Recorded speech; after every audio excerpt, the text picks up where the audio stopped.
નમસ્કાર દર્શક મિત્રો, હું Yogesh Patel live broad news ચેનલમાં આપનું સ્વાગત કરું છું. નિહાળીએ આજના સમાચાર. સૌપ્રથમ ધૂળેટી તહેવારની આપ સૌને શુભેચ્છાઓ. ભરૂચ જિલ્લાના વાગરા પોલીસ મથકની હદમાં આવેલ પીપલિયા ગામે 3 આરોપીઓ વિરુદ્ધ હત્યાનો ગુનો દાખલ કરવામાં આવ્યો છે.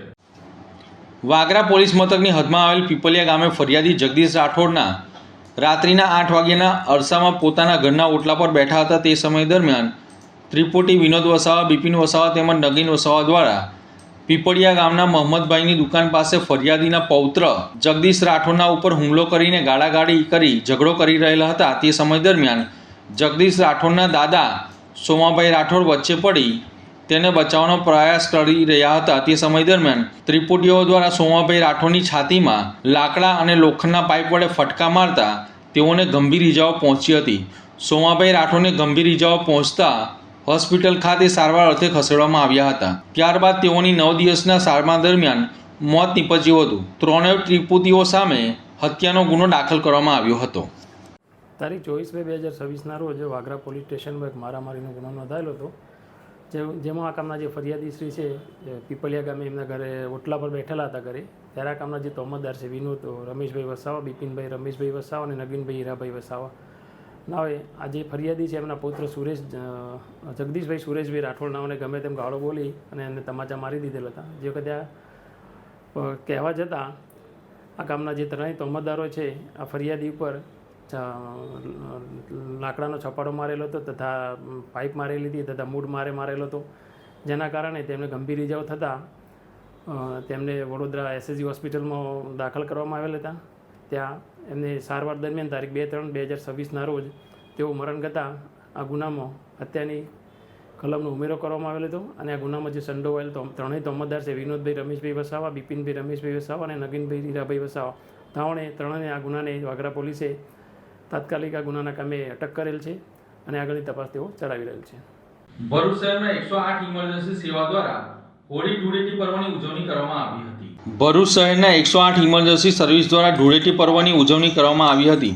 આ પ્રસંગે EME જીતેન્દ્ર ત્રિપાઠી, હનીફ બલુચી તેમજ 108 એમ્બ્યુલન્સના અન્ય કર્મચારીઓ હાજર રહ્યા હતા. તહેવારની ખુશીઓ વચ્ચે પણ સેવા ભાવના જળવાઈ રહે તેવા સંકલ્પ સાથે ટીમ દ્વારા પરસ્પર શુભેચ્છાઓ પાઠવવામાં આવી હતી. ભરૂચ જિલ્લામાં કુલ 34 જેટલી 108 એમ્બ્યુલન્સ સેવાઓ કાર્યરત છે. અંદાજે 130 જેટલા કર્મચારીઓ ધૂળેટી દરમિયાન ખડે પગે તૈનાત રહે છે. તહેવાર દરમિયાન કોઈ ઇમરજન્સી પરિસ્થિતિ સર્જાય તો નાગરિકોને તરત જ 108 ઉપર સંપર્ક પર તહેવાર દરમિયાન કોઈપણ ઇમરજન્સી પરિસ્થિતિ સર્જાય તો નાગરિકોને તરત જ 108 ઉપર સંપર્ક કરવા વિનંતી કરવામાં આવી હતી.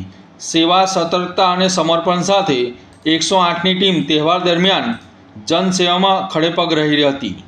ભરૂચ જિલ્લામાં રંગોના પર્વ ધૂળેટીની આજરોજ સમગ્ર રાજ્ય સહિત ભરૂચ જિલ્લામાં ઉજવણી હર્ષોલ્લાસભેર કરવામાં આવી હતી. રંગોના પર્વ ધૂળેટીની આજરોજ સમગ્ર રાજ્યભરમાં હર્ષોલ્લાસ સાથે ઉજવણી કરવામાં આવી હતી. ફાગણ સુદ પૂનમ એટલે કે હોળીના પર્વના બીજા દિવસે ઉજવાતા ધૂળેટી તહેવાર નિમિત્તે શહેરના વિવિધ અને ગામોમાં વિશેષ કાર્યક્રમો યોજાયા હતા, જેમાં અબાલ વૃદ્ધ ઉત્સાહપૂર્વક જોડાયા હતા. ભરૂચ જિલ્લામાં પણ અનેક સ્થળોએ ધૂળેટીના આયોજનો કરવામાં આવ્યા હતા. લોકો એકમેકને રંગ લગાવી શુભેચ્છાઓ પાઠવતા નજરે જોવા પડ્યા હતા.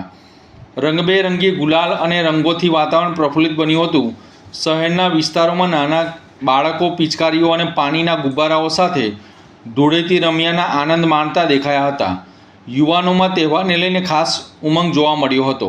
ધૂળેટી પર્વ નિમિત્તે જિલ્લામાં કોઈ અનિચ્છનીય બનાવ ન બને તે માટે પોલીસ તંત્ર દ્વારા ચુસ્ત પોલીસ બંદોબસ્ત ગોઠવી દેવામાં આવ્યો હતો. મુખ્ય વિસ્તારોમાં પોલીસની દેખરેખ રાખવામાં આવી હતી, જેથી તહેવાર શાંતિપૂર્ણ રીતે પૂર્ણ થાય. સમગ્ર જિલ્લામાં આનંદ, એકતા અને સૌહાર્દના સંદેશ સાથે ધૂળેટી પર્વની ઉજવણી કરવામાં આવી હતી. ભારતીય સંસ્કૃતિ એવી છે કે અનેક તહેવારો અને ઉત્સવો ઉજવે છે અને એની સાથે આ ઉત્સવો તહેવારોની સાથે કંઈક ને કંઈક ગૂઢ રહસ્ય, ગૂઢ ભાવ છુપાયેલો હોય છે. ભારતીય સંસ્કૃતિને ઉજાગર કરતો આ એક હોળીનો તહેવાર એ પણ એક એવો અનેરો તહેવાર છે. એમાં અંધકારને દૂર કરી અને પ્રકાશ ફેલાવવામાં આવે છે. જે કંઈક લોકોના જીવનમાં નેગેટિવ જે કંઈક હોય એને પોઝિટિવ તરફ લઈ જવામાં આવે છે. આનંદ ઉલ્લાસ અને ઉમંગનો આ તહેવાર છે.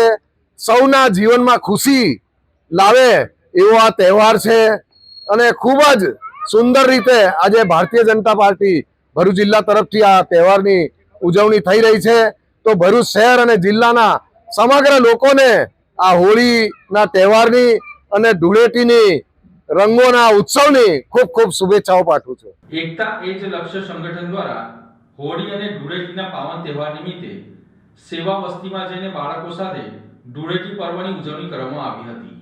બાળકોએ હોળી તહેવારનું ધાર્મિક અને સામાજિક મહત્વ સરળ ભાષામાં સમજાવવામાં આવ્યું હતું અને સૌ સાથે મળીને તહેવારને ઉજવવાનો સંદેશ આપવામાં આવ્યો હતો. આ સમગ્ર કાર્યક્રમનો ઉદ્દેશ સમાજમાં રહેલા ઊંચ નીચ, જાતિભેદ અને ભેદભાવ જેવી માનસિકતાઓને દૂર કરી સમાજમાં સનાતન એકતા અને ભાઈચારા જેવી મૂલ્ય મજબૂતી બનાવવાનો હતો. એકતા એક લક્ષ્ય સંગઠન દ્વારા સમાજમાં સેવાભાવ સાથે અને સામાજિક એકતા વધે તે માટે સતત વિવિધ સેવાકીય અને જનજાગૃતિના કાર્યક્રમો કરતું આવ્યું છે અને આવનારા સમયમાં પણ સમાજના સર્વાંગી વિકાસ માટે આવા કાર્યક્રમો ચાલુ રાખવામાં આવશે તેમ જણાવ્યું હતું. તો આ હતા આજના સમાચાર. નવી ઘટનાઓ સાથે ફરી મળીશું. ત્યાં સુધી જોતા રહો લાઈવ ભરૂચ ન્યૂઝ ચેનલ. નમસ્કાર.